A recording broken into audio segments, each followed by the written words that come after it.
Hello ladies and gentlemen, Rapid Chess here with the video of the day, and today I want to show you a game between Viktor Korchnoi and Anatoly Karpov.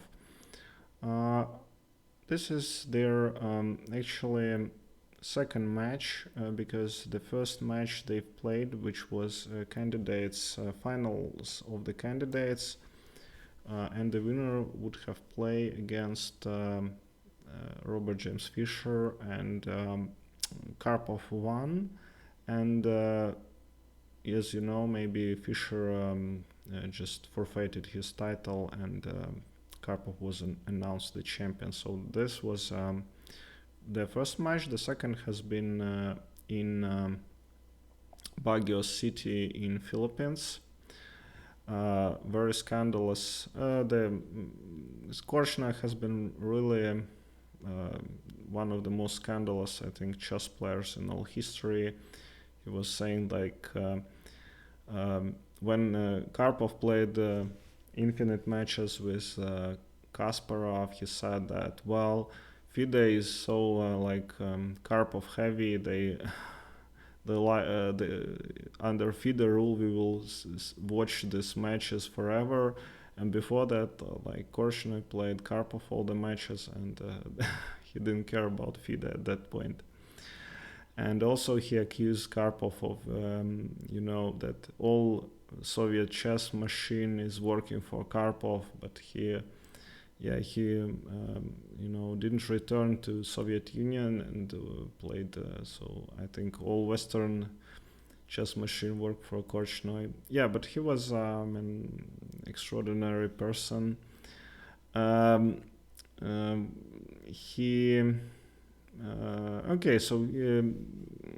was this story that in this Baguio match there was a tie score 5-5, and they were playing until the sixth. Whoever wins the sixth game wins. And it was said that Karpov was totally exhausted, and some of director of his tournament took him to finals of basketball match, and Karpov watched as USSR team won, and after that he got inspired and won a game. It was actually, I wanted to show this last game which Karpov won, but it was so, it looked like Korchnoi was exhausted actually more than Karpov, because Karpov just didn't do anything in this game, and Korchnoi played the Pierce defense totally not knowing what to do. That's what I said. So I decided. I also noticed that Karpov and endgames, it's like synonyms, and actually Korchnoi won a couple of endgames against Karpov, which I was a little bit surprised. I'm not that big fan of chess history, but that's what happened. And so you can see in this picture, yeah, this is, I think, excellent actual exhibition. Yeah, for that times it's like the best in Philippines, and unfortunately today's scenes are not so rich as at that time. And so this is the second photo. Yeah, again, you can feel this tension. There was the scandal that Karpov didn't give hand for Korchnoi, and in this very game played some ridiculously strong novelty and won. And Korchnoi was really upset. Just for what I know, a lot of people in Soviet Union actually they rooted for Korchnoi. Especially he was from Leningrad, and Karpov was from Urals, but he was like, I think, more like a Moscow guy. And there was this huge tension between these chess schools from Soviet in Soviet Union, so between Leningrad and Moscow. And Korchnoi was born in Leningrad, and he was, a lot of people supported him. As you know, also Giri is like this St. Petersburg, Leningrad guy. And there is in Leningrad also different districts. They have strong rivalry, and Giri is like in one district and they don't support him, they support like Alexeyenko and Svidler and guys like that. Alright, sorry for this long introduction, and let's get to the game. So Korchnoi played white pieces. He played every opening and he played c4. He liked extremely difficult positions. Karpov, I think, more clean player. And they transposed to Queen's Gambit. Exciting. Knight f6. Now they play different. They play a6. Carlsen plays it. Bishop e7. I think more accurate, but yeah, knight f6 is good as well. Now, very popular is to take with the knight and play some kind of Grunfeld with bishop on e7, but he took with the pawn. Karpov is playing black again. And e3, so very that's what I also decided this game because it's very popular on the internet and you can pick something. Knight to d7, knight f3, rook e8, queen c2. I play this with black, but I try to exchange the light square bishop with earlier. I don't like so for instance in this position, yeah, I think castles is not obligatory to play immediately. You can try something like bishop f5. Okay, let's go back. c6, knight f6, and Korchnoi took the knight. Very common. White plays with two knights and they have like this bind on black's position, so he has to take and b4. Obviously you don't want to spoil your pawn structure on the king side. Knight d2, rook c8, and bishop f5. Interesting decision. Korchnoi decides to, you know, get rid of this light square bishops, and black doesn't have two bishops anymore. Queen d7, and Korchnoi exchanges. I'm not sure that it's the best move. Let's turn the engine on. But yeah, white holds somewhat an advantage. Knight d7 and a4. So this is very standard. Actually, I think players who play d4, this is their like dream position. Yeah, when they have this minority attack, which considered to be extremely strong, and also they have this very solid clean position on the king side. But I think chess is not played like that because it's kind of classical position, yeah, which almost impossible to get these days. Rook b1. I used to play like this with black. a6.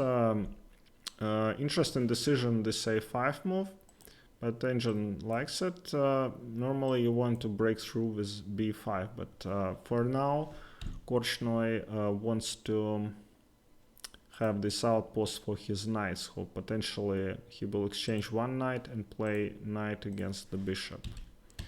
Knight a4 and knight c5. So taking is not recommended because you will have a backward pawn on b7. Rook e7, king f1, bring your king to the center. This move by Karpov I like. So this knight has very good perspectives, and again, when you're playing against two knights, you want to keep your knight as well. Yeah, you don't want to exchange them straight away in this type of positions, of course. Rook to e8. Okay, black is not lost, definitely. They have some active plan as well with is f5, so no one says that Korchnoi is winning. Rook e1, g6, f6, and rook e1. So now Korchnoi threatens to play e4 and open up the game in the center. Also, you see that even though in this position these two pieces defend b7, but if you play e6, so most likely they will be exchanged and this pawn will be hanging, so you cannot play like this immediately. Rook h6, knight d2, b3. Again, very comfortable position for white. They don't have to hurry. They just want, to make it as complicated as possible. Always repeat, and h3, again giving up the center. So not the center, but just like moving your position up. Yeah. So g4, f3. And again, this is white don't do a lot. They just gain a little bit of space. At some point they can take on f5 if black decides to play. I think more standard would be playing f5, but Karpov he tries to be very, very patient, yeah, to make more moves, and maybe Korchnoi will get tired. Rook e8, nothing happens. f4. So you can see that Korchnoi plays really well. I think he just keeps his advantage, and he also waits for an opportunity, for some blunder. Rook f8, knight d2, h6, and the rook f1. I like this move because even though it's the position is pretty closed, but all these g5 threats are in the air, and you want to have your rook opposite to the king, so there is a lot of tactics. Rook b8, again repeats, and e4. Just notice that black moved his rook to b8, so also Korchnoi won a little bit of space, which is I'm not that strong player, just to give advice, but generally this is a good tactic. Yeah, sometimes in the endgame, yeah, this could mean that you have extra tempo or something, and that could be winning. So he exchanged and played knight to c3. Just notice that Korchnoi proposes exchange of knights, and he will have a good knight, let's say, against a bad bishop. So it's so it didn't happen, but they exchanged everything, and again white is a little bit better. I checked with my other engine. I think it's totally equal, this endgame, but this engine in particular gives white a little bit of edge. f5. Good move again. Just creating outpost for the rook, and just a correct move. So black lacks actually a little bit of space, and now white cannot exchange rooks because black has this defended passed pawn, which normally in just pawn endgame will bring them the victory. g8 and king c3. Now white has this plan to break through with the king, actually with pawn sacrifice, which is really nice. So let's see what happened, and Korchnoi played a6, takes, and king a5. It's just imagine that this is some I don't know, about 30th game of the match, and Karpov is leading, but he in the endgame sacrifices a pawn and goes for this breakthrough. Yeah, so extremely brave play. d5, rar. So if he takes, he'll break through in the queen side, and also these pawns will somehow a little bit protect the white king. Rook d3, just preventing this pawn from advancing. a5, rook b3.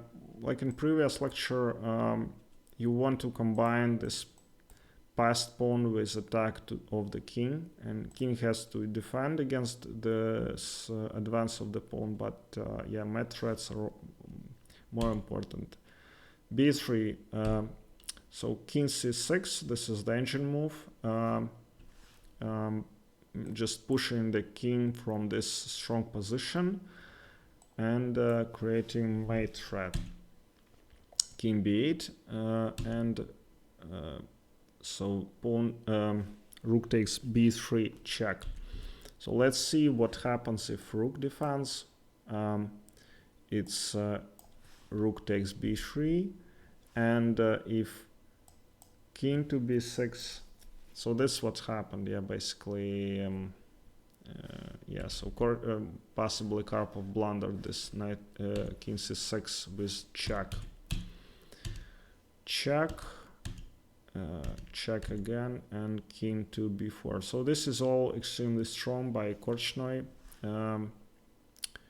He also like controls this pass pawn, and also frees his c6 pawn. So let's see how it ended. Takes, check, check, and after this move Karpov resigned. All right, very good game, Victor, and unfortunately he didn't become a world champion, but he was definitely the player who deserved it with all his effort. All right, thank you very much, and see you next time.